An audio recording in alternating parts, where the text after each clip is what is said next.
ल गाइजहरू अहिले वैशाखको 16-17 गते भइसक्दा पनि पाटनहरूमा हिउँ परि सेताम्य भइरहेको छ।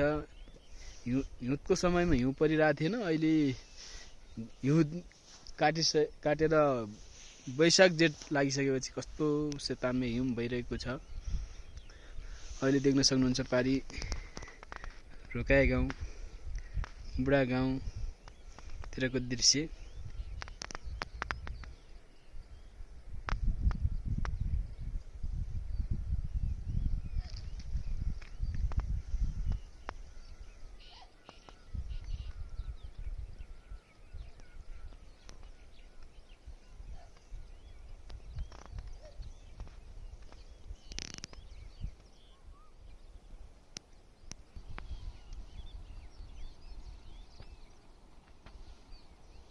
अहिले देखिरहेको छ यो मिनी ग्यारेट, सोलरबाट विद्युत उत्पादन भइरहेको छ।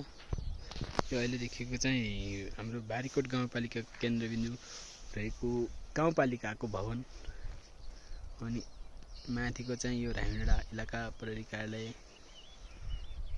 त्यसै गरी अब सिनाकोट